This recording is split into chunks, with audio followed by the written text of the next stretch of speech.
नमस्कार, I am doctor Meenu Deswal, consultant in fertility at Govind fertility centre, Hisar. आज हम एक जनरल डिस्कशन करेंगे जिसमें मैं अपनी आईवीएफ की जर्नी आपके साथ शेयर करना चाहूँगी। मैंने अपनी graduation post graduation PGIMS Rohtak से की है। उसके बाद मैंने सिविल हॉस्पिटल जींद में 1.5-2 साल काम किया है। वहाँ पर काम करने के दौरान एक ऐसे कपल से मेरा सामना हुआ जिनको 12, 13, 14 साल की इनफर्टिलिटी थी। और यूजुअली सिविल हॉस्पिटल्स में या हम जब मेडिकल कॉलेज में एज पीजी एसआर काम कर रहे होते हैं तो हमें इनफर्टिलिटी के पेशेंट से बहुत ज़्यादा कोई आमना सामना नहीं होता है। वहाँ पर वो कपल ज़िंदगी से इतना थका हारा हुआ था, मायूस था कि मुझे ये लगा कि इस तरह के पेशेंट्स को भी उतना ही टेंडर पैशन से ट्रीटमेंट बहुत ज़रूरी है जितना हम एक प्रेग्नेंट पेशेंट के लिए सोचते हैं। वो मेरी लाइफ का एक टर्निंग पॉइंट था जब मैंने एज अ इनफर्टिलिटी स्पेशलिस्ट कुछ काम करने का सोचा। उसके बाद से फिर मैंने अपनी इनफर्टिलिटी में कुछ ट्रेनिंग ली और मैं 5-6 साल से अब डॉक्टर मंजू खुराना के साथ आईवीएफ में as infertility specialist Govind fertility centre में काम कर रही हूँ। यहाँ पर हम वेरीड नंबर ऑफ कपल्स को हमने ओवर दीज ईयर्स ट्रीटमेंट दिया है और मैम का सेंटर तो 20-25 साल पुराना है।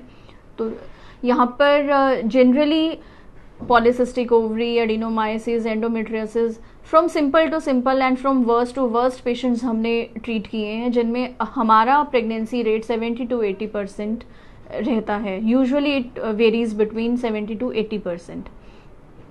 एक कपल की स्टोरी शेयर करना चाहूँगी जिसका मैं नाम नहीं लूँगी because privacy is our motto and हम पेशेंट की या कपल की कोई भी प्राइवेसी को हम शेयर नहीं करते।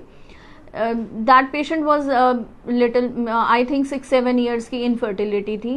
मल्टीपल प्लेसेस पर वो दिखा चुका था एंड जब वो हमारे पास आया और मैंने उसका अल्ट्रासाउंड किया तो अंडेदानियों में ओवेरियन फेलियर देखा गया और उनमें कोई भी अंडा बनाने की क्षमता उन अंडेदानियों को देखकर नहीं लग रही थी। हमने उसकी ब्लड रिपोर्ट्स करवाई जो हमें इस बात की पुष्टि करती हैं कि मरीज़ में अंडा बन सकता है या नहीं बन सकता, और वो बिल्कुल नेल आई थी कि मरीज़ में अंडा बनाने की क्षमता नहीं होती। इस तरह की बीमारी को प्रीमेच्योर ओवेरियन फेलियर कहते हैं, जो आज की डेट में ओवर दीज 5 to 6 ईयर्स तो मेरा एक्सपीरियंस है कि ये रेट इतना ज़्यादा बढ़ने लग गया है कि जो हम पहले हमारी ओपीडी में 10 में से 2 या 3 पेशेंट्स देखते थे, अब उसका जो फुटफॉल है वो नियर अबाउट 4 to 5 पेशेंट्स हो चुका है आउट ऑफ 10 पेशेंट्स।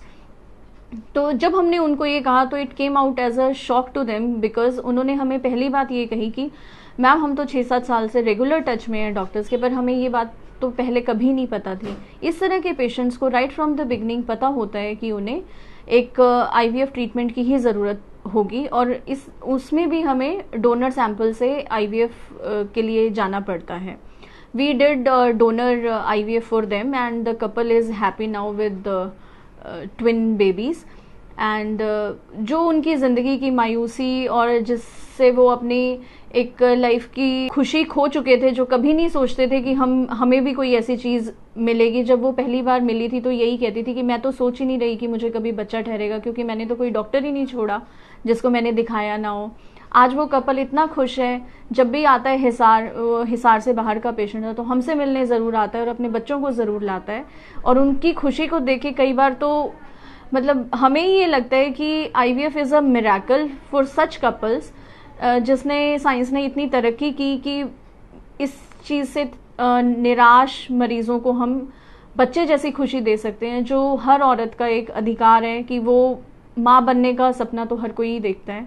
तो उस तरह की ट्रीटमेंट्स, ये सिर्फ आईवीएफ ही नहीं है, ये सिंपल तरीके सेल्फ ट्राई, आईयूआई, आईवीएफ, सब तरह के इलाजों में ये चीज़ पॉसिबल है। हर कपल आईवीएफ पेशेंट नहीं होता है।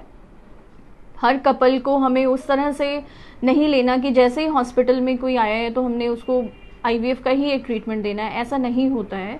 पेशेंट की पूरी इवैल्यूएशन होती है, उसके हिसाब से उसकी एक ग्रेडिंग की जाती है कि पेशेंट किस तरह के ट्रीटमेंट में फ़िट हो सकता है, उस तरह से उसका ट्रीटमेंट किया जाता है।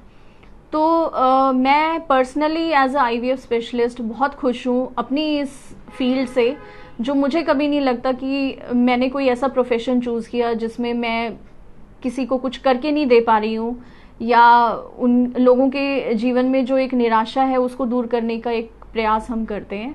जो भी निसंतान दंपति इस तरह की सोच रखते हैं कि हम हर जगह दिखा चुके हैं, या ज़िंदगी से निराश हैं, या उनको लगता है कि नहीं, हमें तो कहीं ट्रीटमेंट हमारे लिए पॉसिबल नहीं है, आप नीचे दिए गए नंबर पर ज़रूर एक बार कॉल करिए। हम आपके लिए हमेशा तैयार हैं, आपसे बात करेंगे।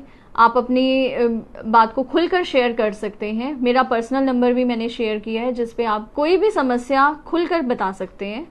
और गोविंद फर्टिलिटी सेंटर पे तो हम हमेशा ही अवेलेबल हैं। नमस्कार।